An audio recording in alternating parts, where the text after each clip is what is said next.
Bears head coach Matt Eberflus announced his plans as the Bears face the Bills in Saturday's preseason finale. My name is Harrison Graham, and what Flus revealed today is that Bears starters will indeed play against Buffalo on Saturday. And for those wondering, the Bills are going to play their starters as well. And look, despite the injuries Chicago is dealing with right now, they got a lot of guys banged up. I still think this is the right move. You need to play your guys in the preseason, especially after you didn't play them last week. And look no further than Justin Fields. I just don't think you can roll into week one with only this as his preseason production. 3 for 3, 129 yards, 2 touchdowns, over 7 snaps. Yes, the numbers look awesome, but he hasn't thrown a single ball beyond the line of scrimmage in the preseason. And if you don't play him this week, that means he will have gone a month without taking a live rep. I just don't think that's a smart decision for where this team is right now. I'd give Fields 15 to 25 snaps. So whether that's 2 long drives or 4 shorter drives, I'd be willing to play him up through the first half. Now, ideally, you play the first quarter, maybe 1 drive into the second quarter, you call it a day. Hopefully, you've led a couple of scoring drives, but 15 to 25 snaps, I think that's what I'm comfortable with. Obviously, this offensive line is going to be tested because you're going to be playing mostly backups against a good defensive front in Buffalo, but that's a good opportunity as well. It's up to Fields to protect himself. It's up to Luke Getsy to call plays that are valuable reps while also not putting your quarterback in jeopardy to get injured. I think it's worth the risk, albeit there is some risk involved. What do you think? Is playing Justin Fields and the starters the right decision for Bears head coach Matt Eberflus? Type Y for yes. Type in for no. While I would understand if they decided to hold him out, I do think playing is the right call, so I'm going to type my Y for yes. All right, join us on Saturday for our Bears versus Bills live watch party. We're going to be auctioning off the Justin Fields boot. Tons of you guys have stickers on this thing. We'll be live at 12 Eastern, 11 a.m. Central Time. It's time to send this out to all of you, but be getting you guys ready for kickoff. We'll have live play-by-play, some other games throughout as well. Should be a lot of fun, so join us Saturday at 12 Eastern, 11 a.m. Central Time for Bears versus Bills. Cole Kmet returns. That is a very good sign. A day after leaving practice early, Kmet was back out there today, and when we heard the news yesterday, we were like, come on, man, can we make it stop? Well, This is a penny in the positive jar for the day. Sigh of relief. You can't lose Cole Kmet. You just gave him that extension. I mean, that would have just been devastating if that had been even an injury that was, 3 or 4 weeks. But to see him back out there the next day, that's really good. This is a guy you're banking on. He had a really good year last year with over 540 yards and 7 touchdowns. Had 600 yards the year before that. So he's building off a strong foundation here, and we're expecting big things moving forward for Cole Kmet. So glad to see him back out there. He wasn't the only one back at practice, by the way. Travis Homer, who's missed some time, he's back out there with a chance to maybe earn a roster spot with the strong performance on Saturday. Cole Kmet, we just mentioned. Marcedes Lewis, who has missed some time. Yannick Ngakoue, who missed a couple of practices this week. I kind of wonder if that was just veteran rest. And then Rasheem Green, who's right there on the roster bubble potentially. He was back at practice, and quite frankly, he needs to be someone that plays well on Saturday. And positive to see Ngakoue out there because Matt Eberflus said he should be ready by week 1, so I think him practicing today is an indication of that. I don't expect him to play on Saturday against Buffalo, but quite frankly, I don't need to see Ngakoue play in that game. He's a vet. He's been around. Just get him ready to go for week 1 so he can be full throttle. Now, that's not to say that there still weren't a lot of guys out. These are the following players that did not practice at Halas Hall today. Treston Ebner still is out. Not great for his roster chances, especially with Homer returning. Chase Claypool, he's been out for a while. Velus Jones has missed some time since he got banged up at joint practices last week. Dante Pettis, that's not great if he can't go on Saturday. He's trying to fight for a roster spot. Darnell Wright with the ankle injury earlier this week. We'll see what his status is moving forward. Lucas Patrick, he's kind of in and out. Matt Eberflus put him in that day-to-day category. He, of course, cannot seem to stay healthy. Nate Davis, unclear what's happening with him at this point. Tevin Jenkins, we know he's got a leg issue. He's going to miss several weeks.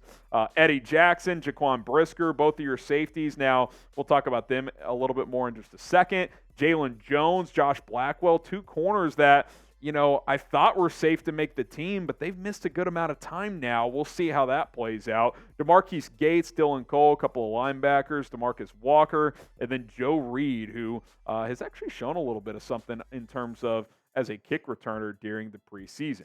Now, Matt Eberflus was asked about Claypool, Jackson, and Brisker, who have all missed multiple weeks at this point, or at least a week at this point, Claypool and Brisker longer. He said, "I feel confident," when asked about their statuses and being able to play in week one. As we film this, we're 17 days away from week one, so you're not super close, but you're pretty close. I'm not in the building. I don't know what's happening day to day. I wish I was insanely confident. I feel pretty confident. I'd feel more confident if those guys were back at practice next week. You guys know the motto. Speaking of week one, FGB, FGB, FGB, Bears, Packers, week one. Got to take down those frauds in Green Bay at Soldier Field. So get the FGB chants rolling in the comments section. Now, if you want to save some money on not just a day-to-day basis, but on a month-to-month basis, look no further than Rocket Money. Go to rocketmoney.com/Bears now to get started today. This is a personal finance app that finds and cancels your unwanted subscriptions, monitors your spending, and helps lower your ad bills all in one place. Rocket Money will allow you to easily cancel the subscriptions you no longer want with just the press of a button. No more long hold times or annoying emails with customer service. Rocket Money does all of the work for you. They can even negotiate to lower your bills for you by up to 20%. All you have to do is take a picture of your bill, and Rocket Money takes care of the rest. So stop wasting money on things you don't use. Cancel your unwanted subscriptions and get started today with Rocket Money. Download the app right now by using our link, rocketmoney.com/Bears now. That link is in the comments, the description, the live chat. Click and download today and start saving money with Rocket Money. Now, could Tremaine Edmunds be playing in the Bears preseason finale? He was looking great early on in camp, then got banged up, hadn't seen him for a while, but has returned to practice this week. Eberflus didn't rule out the possibility of him returning to the playing field. Now, if I had to guess, I would say he probably does not play, but maybe he gets a series. I'd be okay, even if he's just running around, doesn't tackle anybody. Just get your feet wet a little bit. If he's cleared, I'm cool playing him, but also cool sitting him too because he's just working his way back. Okay, I just wanted to hit on this real quick because I found it kind of interesting. Could Sam Ehlinger become a Chicago Bear via trade? Bleacher Report proposed this idea, which would send Ehlinger from Indianapolis to Chicago. We ironically saw Ehlinger last week, both at joint practices and in the second preseason game. Here's Alex Ballantyne of Bleacher Report. He says, Ehlinger is a tough quarterback who is willing to take hits to move the ball. He doesn't have a great arm, but is an adequate runner and had 33 rushing touchdowns in his collegiate career. That makes him a strong candidate to back up Justin Fields. The Bears' backup quarterback battle is coming down to undrafted free agent Tyson Bagent and 28-year-old P.J. Walker. Let me be clear. No. Hell no am I trading for Sam Ehlinger. Now, if P.J. Walker goes out there and, I'll just say it, shits the bed again, and you're just like, he can't be the guy, and Sam Ehlinger were to get cut, maybe I'd be open to claiming him, but I'm not sending a draft pick, even a future 7th, for Sam Ehlinger. He's not a natural thrower of the football. He's a decent runner, but he never is going to be a starter in this league, and I think he's a below-average backup. Now, your backup situation isn't great. I like what I've seen out of Tyson Bagent, but at the same time, it's not like that's a proven commodity. But at the same time, I'd rather roll with Bagent. He's got a stronger arm, more natural thrower, quick decision maker, and I think the ceiling's higher, to be frank.